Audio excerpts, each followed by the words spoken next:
So, I should never cook.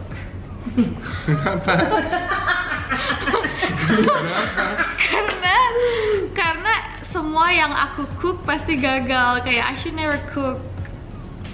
Nggak apa-apa, kan belajar. No. Belajar dari nol.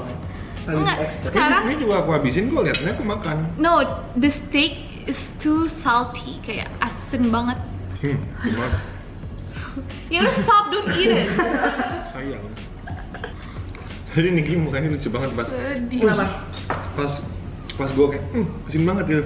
Langsung kayak kaget gitu mukanya. Iya. But he's being a good husband, jadi he said everything is good. Enak. I'm a lucky wife. Enggak, soalnya kan orang-orang bilang kemarin pas belum nikah gue masak asin banget. Oh itu artinya memang lu ngebet nikah. Sekarang udah nikah ngebet apa lagi? itu just a reason berarti gue gak bisa masak. Tapi gue bisa masak the potatoes yang waktu itu. Iya waktu itu sama yang apa sup brokoli lo itu enak loh. Cuma gue lupa caranya. Enggak, cuma kayak kemarin-kemarin udah masak yang lain juga nggak bisa. Enggak. Kalau tapi misalkan sup brokoli lo enak. Kalau misalkan Iya, ada guys. chef yang nonton ini, please help me.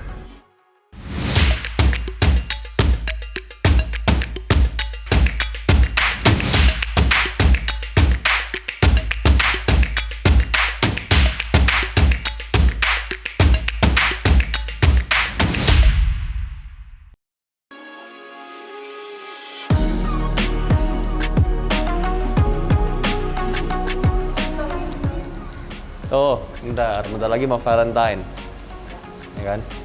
Katanya dia mau masak buat suaminya. Kan mereka kan baru ini ya, newlyweds ya, congratulations. Jadi kita kasih surprise, kita ajarin nih kita Willy masak supaya nanti si Indra happy. Masak enak, gampang, delicious.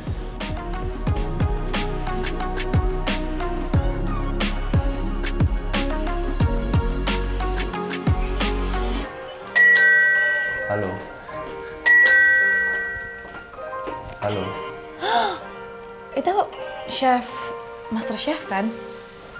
Chef Arnold. Halo. Oh my god! Oh my god! Oke. Oke. Kok dia bisa di sini? Jadi grogi kita. Oh my god! Oke. Oh my god, aku udah jerawat. Oke. Hai. Oh Waduh, my seru God, banget sih. Halo, permisi. Selamat datang. Apa kabar? Sehat. Sehat, alhamdulillah. Apa kabar? Atau nggak? Baik. Aku kayak masih kaget gitu kok Masih tiba-tiba kaget. bisa ada Chef Arnold kesini. Nggak, pasti Indra yang minta. Indra yang minta Kenapa? karena we have problem. Baru married kan barusan? Congratulations. Oh, thank you. What is the problem? Ada yang bisa dibantu? Karena Dapurnya, ini dapurnya ini keren. Dapurnya keren banget ini. Gaggenau. Tuh, ya, dapurnya keren. jadi we have problem. Yes, apa? Karena Indra itu suka banget sama steak. Oke, terus? Jadi aku nggak bisa makan steak. Aku nggak bisa masak steak Nggak bisa karena masak aku steak. nggak suka steak. Aku nggak suka daging merah. Oh, jadi kalau makan steak, well done. Ya medium well. Gitu. Medium well gitu. Dan Iya. Indra sukanya? Indra sukanya medium. Oke. Dan so aku that is the jarang problem. banget makan daging merah kan. Dan aku Yes. bahkan nggak bisa bedain kayak daging yang mahal mana, daging murah. Oke. Gitu. Ya udah kalau gitu nanti kita bawain, kita tunjukin. Untung bawa daging mahal, Oh yay! ya kan? Gimana? Oke. How are you? Good? Good. That's good. Well, thank you udah diundang ke rumahnya Nikita Willy. Halo Chef Arnold. Halo. Thank you for coming, man. Thank you. Thank you, finally. Finally ada yang bisa ngajarin Niki nih sekarang nih. Maka. Tadi bilang Akhirnya katanya ada bisa problem. belajar. Katanya ada problem. Yang satu suka medium, yang satu suka medium well steak. Nah, Yang satu suka steak, yang satu kurang begitu suka steak. Wah, And by the way kita di sini udah tes Udah, swab dan udah, lain-lain, jadi mungkin bisa copot masker Jadi sebelum boleh- kita boleh mulai copot masak. Ya? Boleh copot. it's okay. Kita semua sehat. Amin. Jadi apa nih ininya? Menu hari ini Waduh. apa? Steak. Minta Steak. steak. Menu hari ini steak. Wah, Oke. Aku penasaran ini apa sih? pisau. Oh oke. Karena kalau bisa diundang masak ke rumah orang, Ya. sorry loh, kebanyakan pisau mereka tumpul. Mungkin Kebanyakan pisau tumpul. kita juga. Kamu pisaunya pisau roti sih, kan? Nggak ada Jadi pisau di kebanyakan sini kita. jadi mending daripada jengkel, bawa pisau sendiri. Pisau sendiri. Gitu. Oke. Gak mumpung tadi dari studio juga apa ini kan acara masak. Jadi gue cuma bawa ini ya, cuma bawa daging. Sisanya kita akan rombak, kita akan lihat dapurnya nih kita Willy sama Indra itu isinya apa ya? Kita bisa racik bumbu apa di sini? Ya ini soalnya di sini biasanya kita cuma masak omelet, Ya, nasi goreng. dapur segede ini, sekeren ini loh. Ini adalah salah satu dapur impian loh. Ini seperti Rolls Royce, seperti mobil mewah kompornya aja. Nah, jadi mau kompornya kayak gimana? Kalau misalnya yang nyetir nggak bener, jadi sama aja bro. Benar. Sekarang kita lihat. Nah terus kenapa ada kompor ini? Nggak tahu nih. Kamu nggak tahu istrinya kayak harus mulai belajar masak yang bener. Yuk kita cek dulu yuk. Coba kita lihat, lihat. Nah, oke. Jadi ini kitchen kita. Nah kenapa ada 2 dapur? Jadi yang ini biasanya buat kotor-kotoran. Kotor-kotoran. Kotor-kotoran. Tapi yang di depan dikotorin hari ini nggak apa-apa? Nggak apa-apa. Nggak, harusnya bersih ya, kita harus kerja. Iya. Tapi nggak apa-apa kok. Depan dikotorin juga nggak apa-apa. Katanya di MasterChef harus bersih. Harus bersih, Kalau yang wajib. kotor dimarahin. Pasti di mana? Ya kan? Sekarang kalau Chef Arnold kotor kita marahin. Waduh. Oke, kita lihat di kulkasnya ya. Kulkasnya rapi kulkasnya. Nah ini juga ngestok sih kita di rumah. Endorse. Endorse ya, ya. Gue juga endorse bentar lagi. Ini nggak dibelah aja nanti. Oke, ini dagingnya tadi gue bawa. Oke. Oke, daun bawang, ada daun bawang. Nanti kita buka dagingnya isinya apa. Oke, ada. Siapa? Oh, ini apa yang bawah itu? Peach gum itu ya? Ini Iya. fish gum. Ini makanan sehat nih. Nggak tahu dikasih nyokap gue nih. I see. Oke, ada bawang bombay, ada garlic.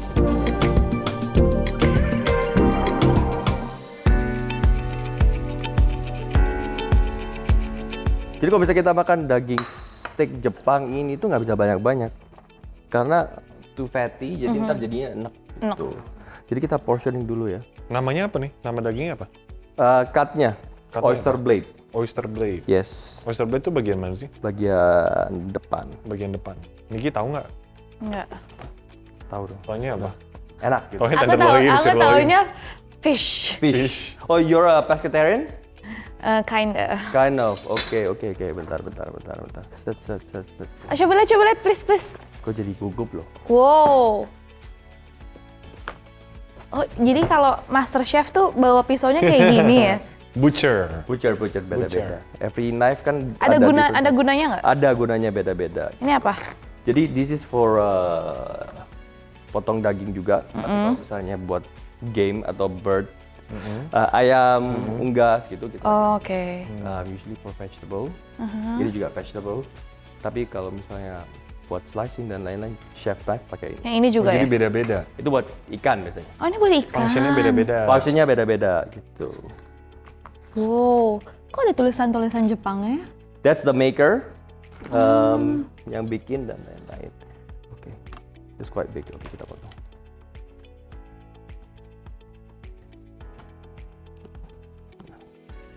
Emang tajam banget sih pisaunya. Yes. Sampai tisunya aja langsung ke itu. Ini kenapa harus pakai tisu ya? Karena kalau misalnya Japanese beef kan ini, kalau misalnya kita fatnya kan tinggi. Kalau misalnya kita direct contact langsung, body temperature itu bakal melt fatnya. Oh gitu. Gitu, yes. Jadi we wanna keep it nice and nggak ada render. teknik-tekniknya ya? Yes, gitu. Kalau melting nggak perlu kan? Oh, kalau melting ya beda gitu. Oke, jadi kita tutup dulu. Kebiasaan makan melting nih, sorry. Waduh, masa Indra Kasian. makan melting? Kebiasaan makan melting. Oke, so the different ya. Melting itu kan dipump dagingnya pakai fat oil. So it's not actually that healthy for our consumption. Kalau misalnya Wagyu, Kagoshima, dan juga Japanese beef, fatnya itu mengandung omega 3 dan lain-lain. Jadi healthy Sehat. fat. Healthy fat gitu. Oke. Gitu. Oke, ini tak minggirin dulu. Set. Udah gitu aja dibungkus. Kita bikin bumbunya aja dulu ya. Oke. Bisa gitu ya? Jadi harus dibungkus gitu nih. Iya. Daging. Kalau misalnya room temperature amannya nanti Langsung. jadinya- Oh, oke. Oke, boleh diajarin nggak? Ini cara pakainya gimana ya? Mau pakai yang mana? Terus langsung Oke. di. Kadang kita juga suka masih bingung nih pakainya nih. Pakai yang ini low temperature. Oke. Oke, karena berbau-bau Japanese, kita akan bikin sausnya lebih Japanese ya. Bawang bombay. Kita berdua harus ngeliat dari sini, ngeliat dari angle yang sama. Kalau ada tanya-tanya, tanya dong, gue jadi grogi loh. Ini lebih menggrogikan daripada MasterChef. Kalau kita tanya-tanya soal karir boleh dong? Boleh dong, kenapa karir Jadi- saya? Ada yang jadi- salah? Apakah karir saya sedikit ini? Jadi awal berkarir bisa jadi chef itu gimana ceritanya? Oke, gini loh, kalau misalnya kita bilang chef itu kan sebenarnya like a degree ya sebenarnya, atau chef itu sebenarnya zaman sekarang itu if you have a degree dan lulus sekolah dan lain-lain, ada program dan lain-lain, then you get a certification as a chef. Tapi chef sendiri itu as a chief yang kayak CEO, bos dan lain-lain di dapur, gitu. They call it chef. Awal mulanya karena di dapur itu karena waktu itu kita pindah ke Australia tahun 1998. Nah, kenapa kok bisa tiba-tiba di dapur? Karena butuh duit jajan. Oh gitu. Betul sekali. Nah, terus mulainya bikin makanan buat sendiri dulu atau Ini sausnya juga. makanan buat keluarga, makanan pakai buat mirip. temen? Pertamanya, ya kalau misalnya masak-masak di Australia kan kita bikin lunch. Jadi buat Sendiri buat gitu, sandwich, ya kan, instant noodles dan lain-lain gitu. Start there lah ya. Start there untuk benar-benar masak ya. Tapi kalau misalnya benar-benar kerja gitu ya, waktu umur 14 as a kitchen hand Di Australia juga. di Australia. Nah, gitu. kusin apa tuh waktu itu pertama Waktu kali? itu kita kerja di cafe sih. So I wasn't actually cooking gitu kan, tukang bersih-bersih piring. Gitu. Tapi sambil belajar. Sambil belajar. Kan nggak mungkin dong kalau misalnya kita cuci piring diam aja di dapur gitu. Iya. Kalau misalnya semua udah bersih pasti the chef dan lain-lain ngajarin, bantuin dong potong-potong. Cara pakai pisau gimana, pengenalan bahan dan lain-lain gitu. Jadi pakai pisau yang bener tuh sebenarnya tangannya nggak boleh. Banyak orang, apalagi ibu-ibu, pegang pisau tuh kayak gini. Iya. Ini salah. Ini kalau misalnya pakai pisau kecil, pegang gini nggak apa-apa, tapi you have to hold the blade. Ya. Kenapa? Karena kalau pegang seperti ini, kita nggak ada kontrol blade-nya. Jadi kalau misalnya pisau tumpul, kena slice, kita kepotong lebih dalam. Dan pisau tajam itu lebih aman daripada pisau tumpul. Lebih aman tuh, lebih aman gimana? Lebih aman, maksudnya? karena kalau misalnya pisau tumpul kita kepotong, potongannya itu lebih wide, lebih tebal. Oke. Jadi pendarahannya lebih Oke. lebih lama ya. Tapi kalau pisau tajam Tumputus. langsung putus, bisa langsung putus. Tetapi enggak, kita kan secara otomatis hati-hati, Iya. ya kan? Oh pisaunya tajam gitu kan. Iya. Nah terus kedua, potongannya the wound itu lebih clean, lebih sharp. Jadi pemulihannya, stop pendarahannya lebih cepat. Gitu. Bisa sambil ngobrol ya potong. Sambil nggak ngelihat juga. Wow. Gitu. Hati-hati loh ya, jangan ditiru di rumah. Iya. Jadi Lo itu ibu. jadi gugup loh di sini, jadi kayak di interogasi gitu. Dilihatin makanya bingung. Dilihatinnya intens lagi. Makanya gimana ini? Bawang bombay, daun bawang, sama bawang putih. Betul sekali. Ada sendok nggak ya? Ada nih. Spoon. Gue jadi nervous. Jadi gugup kita kayak orang. Ini nyala nggak sih? Nyala. Nyala. Kamu yang atas malah. Bingung kan? Ini canggih loh. Soalnya kadang teflonnya suka nggak Nggak ini ya? nggak connect gitu kadang-kadang. Makanya belilah kompor gas. Tapi emang katanya kalau misalnya kompor gas lebih bagus daripada kompor listrik ya? Tergantung. Kompor Tergantung. listrik harusnya lebih cepat. Oh gitu. Yes. Secara ini mungkin pinjam. Ini mungkin kita lagi. Ini hangat kok. Nah, udah nempel berarti. It's magnetic kan, induction. Oke, kita sambil nungguin ini, gue pengen nanya. Sebenarnya kalau buat interogasi, diinterogasi lagi. Gue dibully di rumah ini. Untuk jadi seorang chef tuh sebenarnya modal dasarnya tuh apa sih? Kemauan sih, I think semuanya ya. I think dari semua karir dan lain-lain semua pasti kemauan. Tapi kan waktu itu my family kan waktu itu went bankrupt. Jadi pindah dari Surabaya ke Sydney. Karena waktu itu dibeliin tiket sekeluarga pindah ke Australia. Dibeliin tiket ke Sydney karena buat holiday. Dibeliin tiket keluarga. Terus my dad decided, nggak mau pulang. Di Indonesia udah nggak ada apa-apa. Ya udah kita pindah sini aja deh. Gitu. Jadi modalnya modal dengkul. Pindah situ, berarti mulai dari nol. Nyala. Mulai dari nol dan dari yang punya restoran, jadi kitchen hand lagi, my dad, my mom juga jadi cook gitu, jadi pegawai. Terus Bonyok itu cuma bilang, kita itu cuma bisa sekolahin kalian sampai SMA. The rest is up to you guys. Dan waktu itu it took us about 8 years untuk dapetin permanent resident. Nah selesai sekolah, SMA, nggak bisa bayar untuk university. Karena masih overseas tuition fee, very high. Nah untuk jadi chef, I think untuk semua karir ya kita harus ada kemauan, ya kan? Kan pasti kalau misalnya kita mau terjun di mana kan pasti kan semua coba-coba. To find your passion gitu kan. Before you find your passion kan you hate it at first. True. Nah gitu. So I did hate my career for a bit, terus pindah. I was a telemarketing once. Habis itu balik lagi ke dunia F&B. Dan ya sekarang sampai di sini. Tapi ke sekolah itu juga kan benar-benar masuk ke sekolah masak gitu. Jadi sekolah itu cuma lulus SMA. Oh gitu. Sekolah masak nggak? Enggak. Jadi otodidak aja? Waktu pindah itu kan udah SMP. Lulus SD dari Surabaya. Ke Sydney itu SMP. Nah, waktu SMP kelas 2, kelas 3 itu I decided to get a job as a kitchen hand. Oke. Nah, habis itu Lanjut dari situ. Lanjut, ya kan? Nggak ada duit jajan, terus tiba-tiba bisa beli iPhone, bisa beli iPod dan lain-lain. Udah masuk sekolah. Dulu tuh sebelum kerja jadi chef, cita-cita dulu pas kecil tuh apa sih sebenarnya? Cita-cita I wanted to be a corporate marketing. Oke. Di company yang keren. Berarti agak melenceng dari cita-cita ya? Agak melenceng gitu. Terus habis itu waktu itu udah kecemplungan di dunia F&B, ya kan?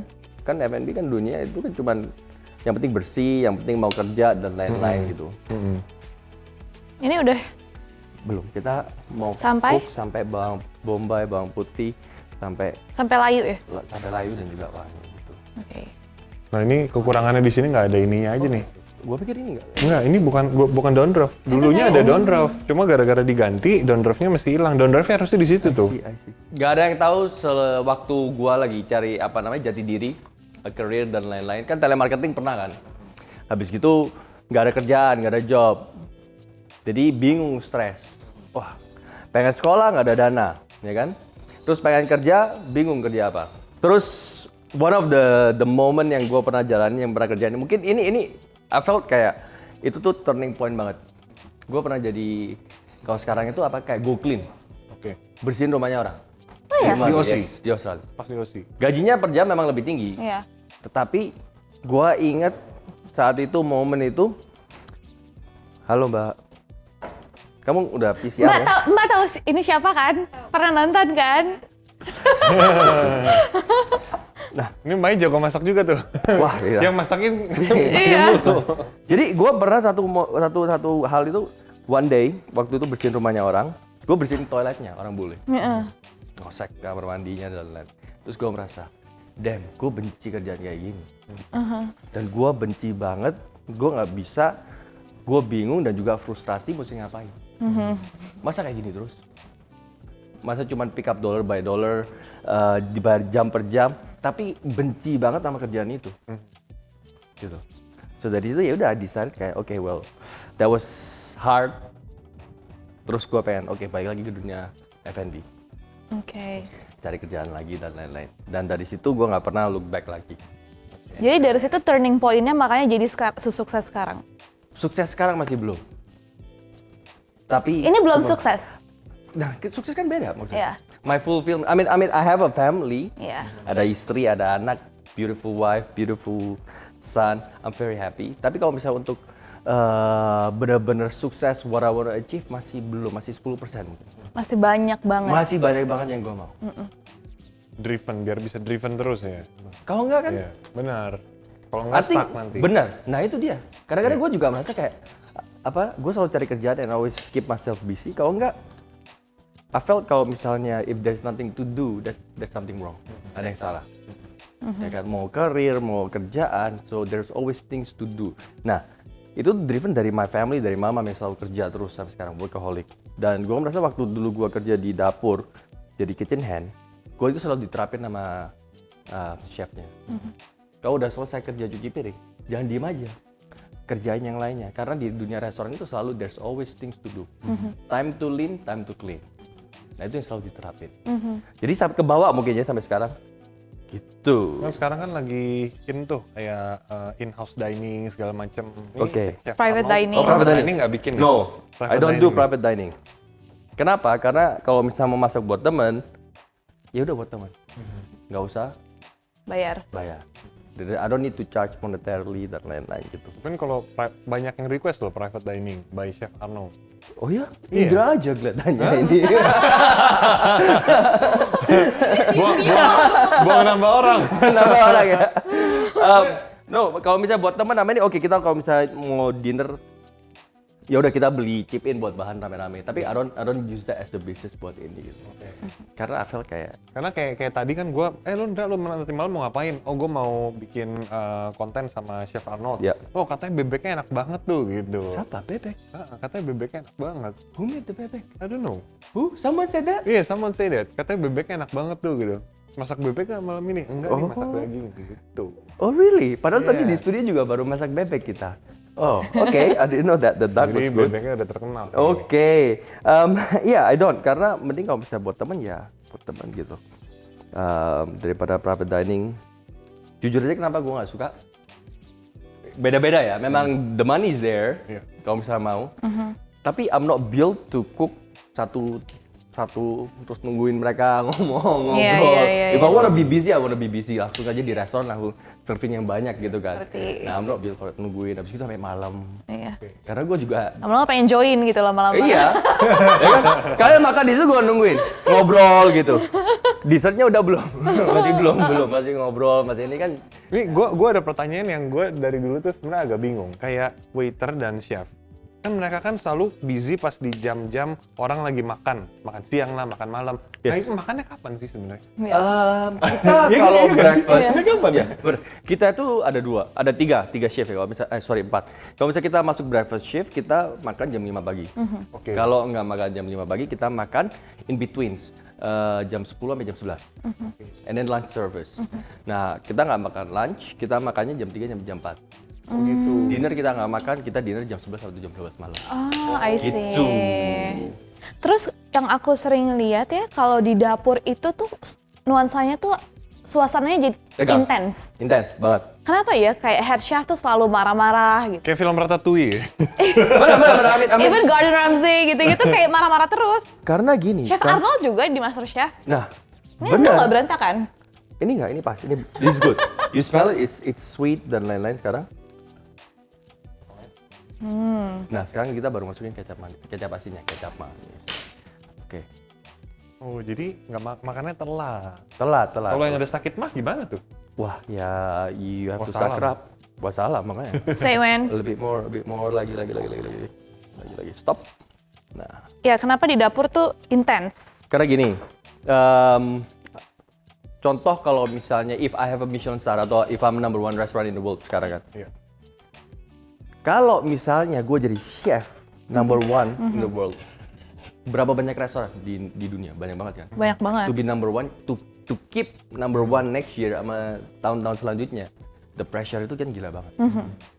So we don't accept any small mistakes that the noobs atau orang-orang yang baru itu bikin satu kesalahan. So they always pursuit for perfection.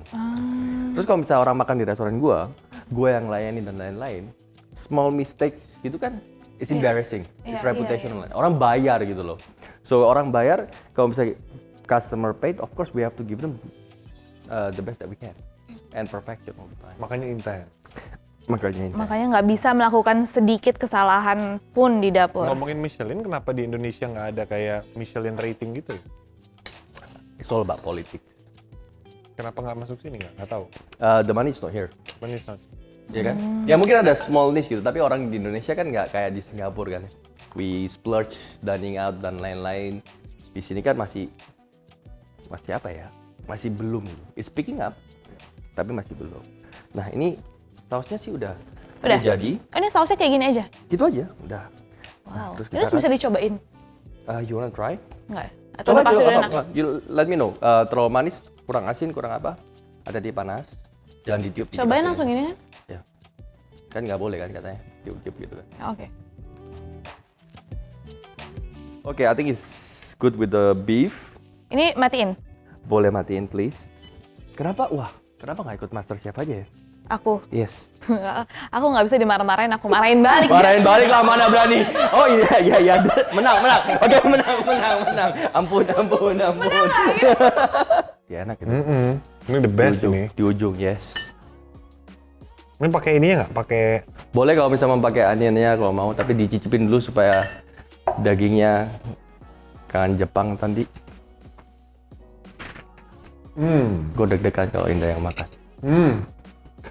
Kalau aku nggak ngerti, aku pasti bilang enak. Sama ini kita juga, aduh. Benar atau salah, pendapatan YouTube Chef Arnold lebih besar daripada pendapatan Chef Arnold sebagai chef?